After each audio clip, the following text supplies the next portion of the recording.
नमस्कार. आपण साने गुरुजी द्वारा लिखित श्यामची आई या पुस्तकाचे वाचन करून ऐकत आहोत. आज आपण रात्र 16वी तीर्थयात्रार्थ पलायन या प्रकरणाचे वाचन ऐकूया. वाचन सुरू होईल याआधी मला तुम्हाला सर्वांना एक गोष्ट सांगायची आहे. हे वाचन तुम्हाला आवडत असेल तर माझ्या या चॅनलला सबस्क्राईब अवश्य करा, म्हणजे पुढचा व्हिडिओ अपलोड झाल्याबरोबर नोटिफिकेशन येऊन तुम्हाला ताबडतोब बघण्यास मिळेल. चला तर मग आज सुरू करूया. तीर्थयात्रार्थ पलायन. सिंहस्थात नाशिकला व कन्यागत वाईला मोठी पर्वणी येते. त्यावेळेस उत्तरेकडची गंगा, दक्षिणेकडची गोदावरी व कृष्णा यांना भेटावयास येते अशी गोड कल्पना आहे. आपल्या भारतवर्षात निसर्गाला सुद्धा कोमल भावना दिल्या आहेत. निसर्गाला मानवी कुटुंबातला बनविला आहे. दूर दूरच्या नद्याही आपले एकत्व ओळखून एकमेकांस भेटावयास येतात. मग माणसांनी भेद नाही का विसरू? हा महाराष्ट्रीय व हा गुजरातीय, हा बंगाली व हा मद्रासी, हा पंजाबी तर हा परदेशी, असे प्रांतीय भेद आपण व्यवहारात किती आणतो. परंतु आपल्या थोर पूर्वजांनी सर्व भारताचे ऐक्य नाना रीतींनी आपल्या मनावर ठसविण्याचे प्रयत्न केले आहेत. स्वतःचे स्वतंत्र अस्तित्व राखूनही मधुर मिलन करता येते. गंगा सागराला मिळालेली आहे व तिला स्वतंत्र अस्तित्वही आहे. भेदात अभेद पाहणे ही पूर्वजांची थोर दृष्टी होती. त्या वर्षी कन्यागत असल्यामुळे वाईला हजारो स्त्री पुरुष यात्रेला जात होते. आमचा लहानसा पालगड गाव वाईपासून किती दूर, परंतु आमच्या गावाहून बैलगाड्या करून कितीतरी लोक जात होते. माझे एक चुलत आजोबा म्हणजे माझ्या आईचे चुलते, त्यांच्या पत्नी व इतर गावातील बरीच मंडळी जाण्याचे ठरत होते. चांगल्या 10-12 गाड्या एकदम निघणार होत्या. पालगड ते खेड व खेड ते चिपळूण असे मुक्काम करीत त्या गाड्या जाणार होत्या. वाटेत रानात उतरावे, नदीकाठी मुक्काम करावा, पिठले भात करावा, जेवावे व पुढे जावे असे करीत मंडळी जाणार होती. अशा प्रवासात खूप मजा येते. मोटारीने धावपळ करीत जाण्यात आपण सृष्टीशी एकरूप होत नाही. सृष्टीमाईजवळ 1 मिनिट उभे राहावे व जावे, त्यात का आनंद. आईच्या मांडीवर लोळावे, तिच्याजवळ बसावे, खेळावे, यातील सुख त्याचे वर्णन का करता येईल. निसर्ग ही आपली माताच, त्या मातेला बराबर पाहण्यात काय अर्थ. तिच्याजवळ घटका राहूया. या बैलगाड्यांच्या प्रवासात फार मौज असते. रात्रीच्या वेळी तर फार आनंद. शांत वेळ असते. झाडांमधून वरचे तारे व चंद्र मधून मधून डोकावत असतात. बैलांच्या गळ्यातील घंटांचा आवाज रात्रीच्या वेळी किती गोड वाटतो. आणि मध्येच एखादा वाघ रस्त्यात दिसावा, त्याचे ते आगीसारखे ताऱ्यांसारखे डोळे हकारे करावे व वाघ पुन्हा जंगलात शिरावा. त्या बैलगाड्यांच्या प्रवासात हे सारे अनुभव मिळत असतात. लहानपणी माझ्या ठिकाणी भक्ती फार असल्यामुळे मलाही वाटले की आपणही वाईस या सर्वांसमोर जावे. मी आईच्या पाठीमागे लागलो होतो, परंतु माझे कोणी ऐकेना. मला फार वाईट वाटले. मी आईला म्हटले, आई जाऊ दे ना ग मला, मी वाटेत हट्ट करणार नाही, खोल पाण्यात जाणार नाही. तात्या म्हणजे माझे चुलत आजोबा सांगतील तसं वागेन. भाऊंना सांग ना एकदा, म्हणजे ते नाही म्हणणार नाही. आई, त्या पोथीत स्नानाचे फार महत्व आहे, म्हणून मी माघ स्नान, कार्तिक स्नान सारी केली. मला गंगेचे स्नान करून येऊ दे ना. तुझा मुलगा पुण्यवान नको का व्हायला. आई म्हणाली, श्याम, अरे आजच्याने काय झाले, तू पुढे मोठा हो व जा गंगा गोदांना भेटायला. आज आपण गरीब आहोत, नाही म्हटले तरी 5-6 रुपये तुझ्याकरिता द्यावे लागतील. कोठून आणायचे बाळ पैसे. आई बापांची आज्ञा हीच तुझी कृष्णा, हीच गंगा. पुंडलिक आई बापांचे पाय सोडून समोर देव आला तरी उठला नाही. तो त्यांचे पाय चेपीतच बसला. खरं आहे ना. परंतु मी म्हटले, आई ध्रुव तर आई बापांना सोडून गेला. पुराणात दोन्ही प्रकार आहेत. आई, पुढचे कोणी पाहिले आहे. चांगले करावयाचे मनात आले की लगेच करावे, त्याला वेळ बघत बसू नये, असे त्या सत्यनारायणाच्या कथेत नाही का. आई जाऊ का. तात्यांना सांगितले तर ते मला फुकट सुद्धा नेतील. ते का पैसे मागतील. आई म्हणाली, अरे ते पैसे घेणार नाहीत, हा त्यांचा मोठेपणा, परंतु असे आपण ओशाळवाने जावे का? दुसऱ्यांवर बोजा घालावा का? दुसऱ्यांच्या जीवावर देवाची पूजा नाही करता येत. दुसऱ्यांनी लावलेल्या व वाढवलेल्या फुलाझाडांची फुले तोडून देवाला वाहण्यात काय रे स्वारस्य? स्वतः श्रमावे, स्वतः मिळवावे व देवाला अर्पण करावे.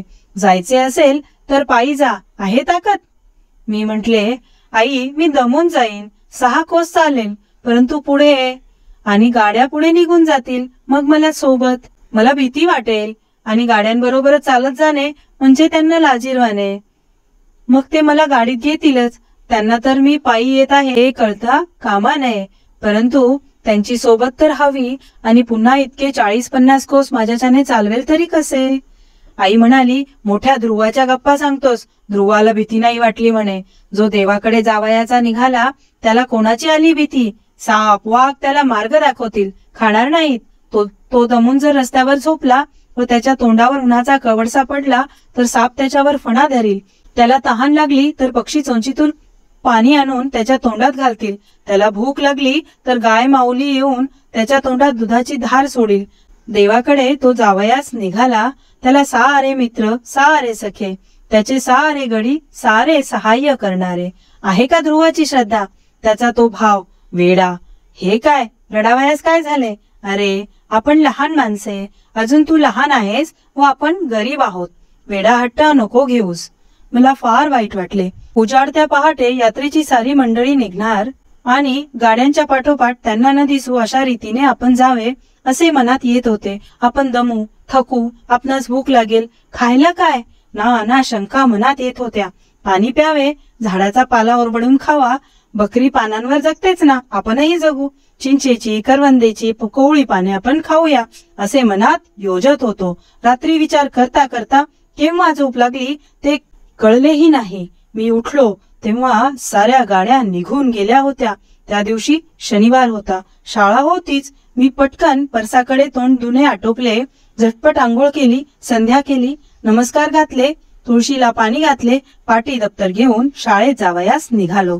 आई म्हणाली, अरे इतकी घाई का? मी पानगी करते, ती खा व मग जा. बन्या बापू कोठे अजून गेले आहेत? बस जरा. मी जरा रागानेच म्हटले, मला नको, जा, पानगी बिनगी खायला देतेस पण बाईला मात्र जाऊ देत नाहीस. मला वाईची भूक आहे, खायची नाही. मी आपला शाळेत जाऊन बसतो. आई जरा रागानेच म्हणले, पुन्हा माग तर खरे खायला, बघ देईन का. सारे तुझ्या मनासारखे झाले पाहिजे. मोठा राजाच की नाही तू? राजाच्या तरी पोटी यायचे होते. भिकाऱ्याच्या घरात जन्मून राजाची ऐटरे कसली चालणार? चांगली पानगी देते ती नको म्हणतो, दुपारी पण नको जेवस, खायची भूक नाही म्हणे. किती दिवस राहतोस उपाशी ते तरी बघते. श्याम मागे फिर. आईचे ऐकावे हो सांगितलेले, परंतु मी न ऐकता झपाझप जात होतो. अजून शाळेत मुले यायला लागली नव्हती. वाटेतल्या गणपतीच्या देवळात शिरून मी देवाला नमस्कार केला व म्हटलो, देवा माझा निश्चय तू टिकव, तू माझ्या सहाय्यकारी हो अशी प्रार्थना केली. मी शाळेत गेलो तेव्हा एक सुद्धा मुलगा शाळेत आलेला नव्हता. शाळा अद्याप उघडलीही नव्हती. माझे दप्तर मी शाळेच्या बाहेरच्या पडवीत ठेवले व मी शाळेतून बाहेर पडलो. मुलांनी मला पाहू नये म्हणून मी झपाट्याने जात होतो. मी गावाबाहेर आलो, गावाची नदी ओलांडली व पुढे चाललो. तिठ्ठ्यावर आलो. तिथे 3 रस्ते फुटतात, त्या जागेला तिठ्ठा म्हणतात. एका बाजूला दापोलीचा रस्ता होता, एका बाजूला खेडचा होता. मी खेडचा रस्ता धरला व चालू लागलो. पहाटे निघालेल्या गाड्या कितीतरी लांब गेल्या होत्या. त्या गाड्या 10-11 वर्षाचा मुलगा कशा गाठणार?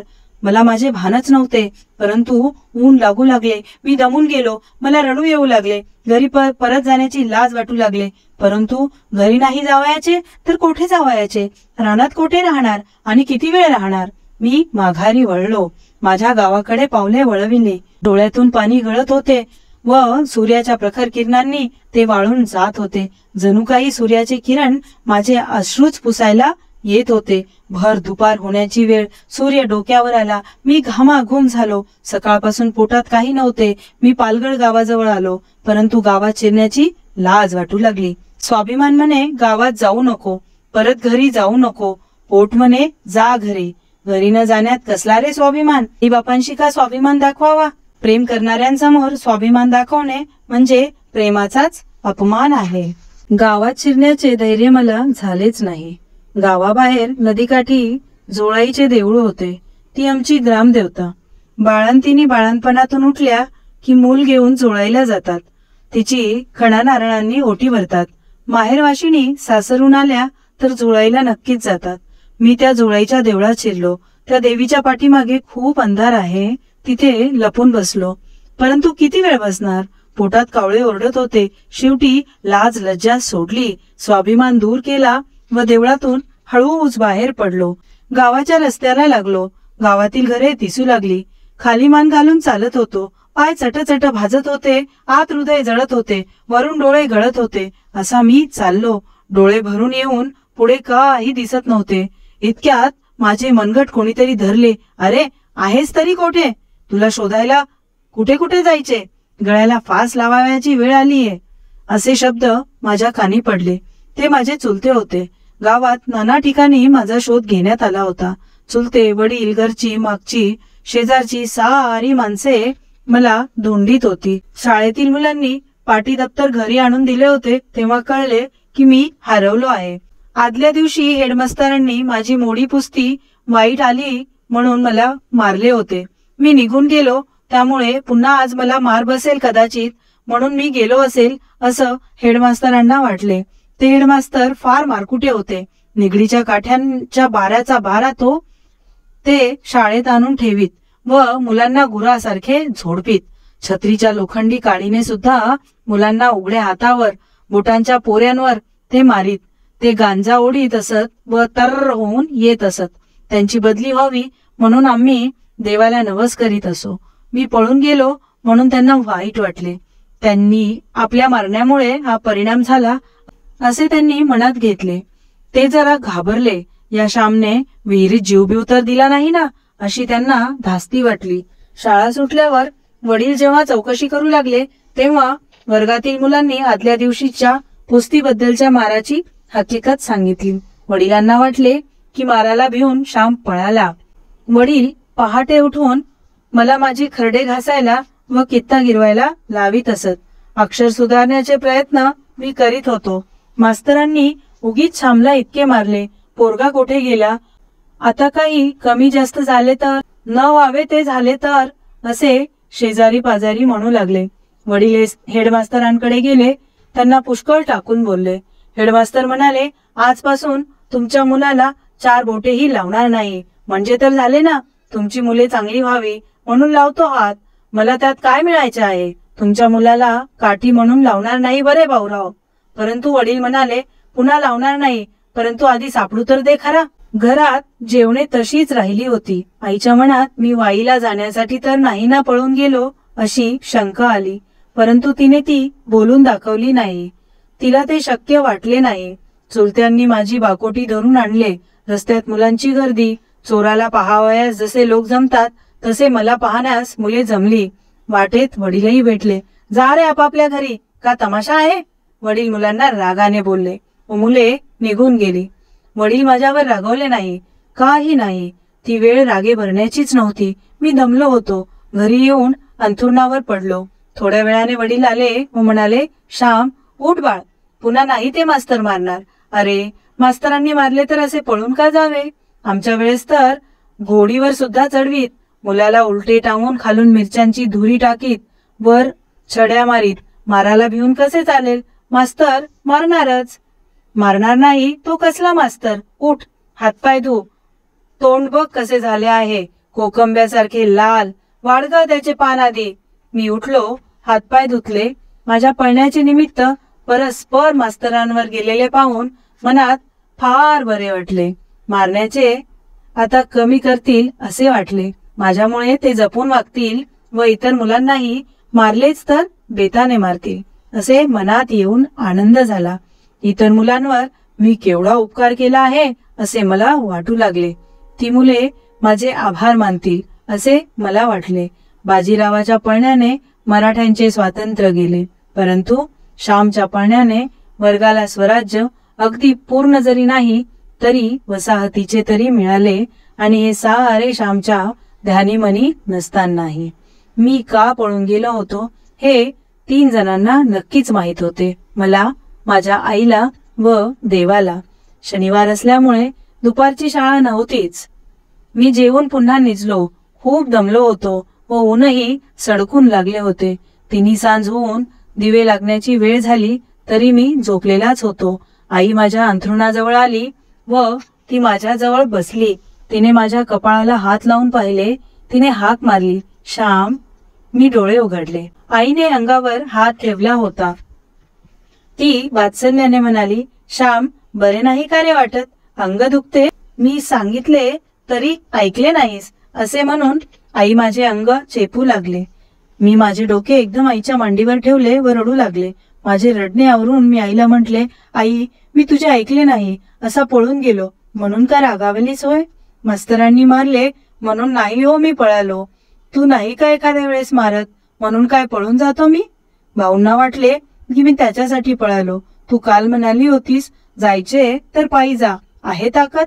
आई, मी पायी जाऊ पाहत होतो, परंतु माझ्या शक्ती पलीकडचे मी करू पाहत होतो. कोठे बाळ ध्रुव आणि कोठे तुझा शेंबडा श्याम. आई, तुझ्या श्यामवर रागावू नकोस हो.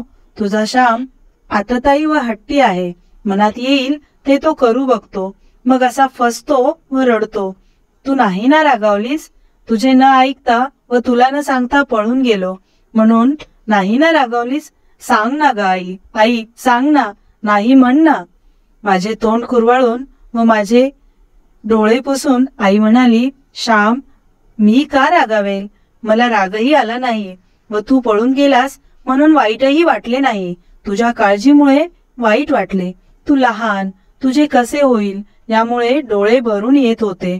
मी काल तसे बोलले, माझेच शब्द कारण म्हणूनही वाईट वाटत होते, परंतु तू पळून गेलास हे फार वाईट केलेस असे मनात येऊन सुद्धा वाईट वाटले नाही. श्याम, तू वाईट गोष्टीसाठी थोडाच पळून गेला होता. परवा गावातला कुणाचा मुलगा नाटक कंपनीत जाण्यासाठी पळून गेला. तसा का तू पळून गेला होतास? तू देवासाठी पळून जात होतास. गंगेच्या स्नानासाठी पळून जात होतास. तुला मी कशी रागावू? बाळ, तुझा मला अभिमानच वाटेल.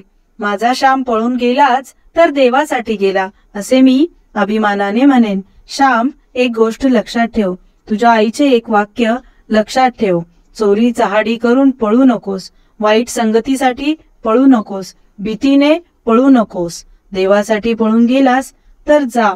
साऱ्या संतांनी तेच केले. देवासाठी माझा मुलगा पळून जावा अशी मी प्रार्थनाही करेन. कशी वाटली ही गोष्ट? उद्या भेटूया रात्र 17वी म्हणजेच प्रकरण 17वे स्वावलंबनाची शिकवण या धड्याच्या वाचनात. जय श्री कृष्ण.